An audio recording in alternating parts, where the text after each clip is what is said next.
राजधानी भोपाल से खबर सामने आ रही है। लव जिहाद की एक और गैंग का बड़ा खुलासा हुआ, जहां दो और पीड़िताओं ने थाने में शिकायत दर्ज करवाई थी और जिसके चलते श्यामला हिल्स थाने में नाबालिग समेत दो लड़कियों ने ये शिकायत दर्ज करवाई। बैरागढ़ निवासी शाहरुख पर हिंदू युवती से रेप का आरोप है और इसके साथ ही जहां आरोपी के दोस्त ने भी पीड़िता की सहेली से रेप किया, जहां आरोपियों ने वीडियो वायरल करने की धमकी दी। धमकी देकर दूसरे दोस्तों ने भी रेप किया और पुलिस ने चारों आरोपियों को गिरफ्तार कर लिया है। तो जिस तरह से पीड़िता ने मामले को लेकर शिकायत दर्ज करवाई थी, उसके बाद चारों आरोपियों को पुलिस ने गिरफ्तार कर लिया है और लगातार पूछताछ भी की जा रही है। और कितने लोग इस गैंग में शामिल हो सकते हैं, ये पूछताछ के बाद ही इस पूरे मामले का खुलासा होगा। जहां लव जिहाद जैसे मामले लगातार राजधानी भोपाल से सामने आ रहे हैं। इसके पहले भी एक और मामला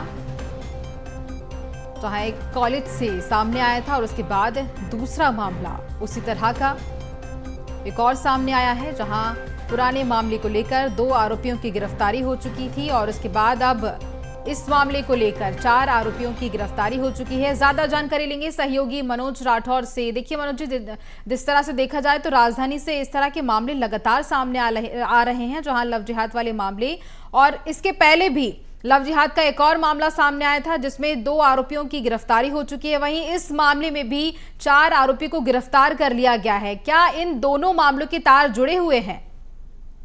जी बिल्कुल, आपने सही कहा, क्योंकि जब पहला मामला सामने आया था एक निजी कॉलेज का, उसके बाद ये कहा जा रहा था कि एक बड़ा रैकेट जो है इस ओर काम कर रहा है।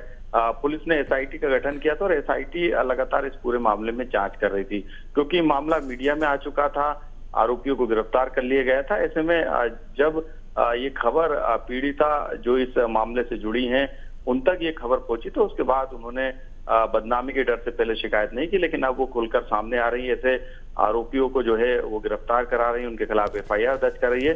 बेड़ागढ़ का भी एक मामला था जिसमें 2 लड़की, जिसमें एक नाबालिग है, उनके साथ इस तरीके का गलत काम किया गया है और इसमें शिकायत की गई और शिकायत के बाद एफआईआर दर्ज हुई है और एफआईआर के बाद जो है चारों आरोपियों को गिरफ्तार कर लिया गया है। क्योंकि ये मामला पहले जैसे मामले जैसे ही है और इसमें जिस तरीके की पूरी वारदात को अंजाम देने का जो तरीका अपनाया गया, प्लानिंग थी, इसमें पहले प्रेम जाल में फंसाया गया और उसके बाद किस तरीके से एक आरोपी ने दूसरे आरोपी और दूसरे आरोपी ने तीसरे आरोपी और इसी तरीके से जो चेन थी उसके जरिए ये लव जिहाद का पूरा मामला चला और लड़कियों को जो है इस तरीके से फंसाया गया।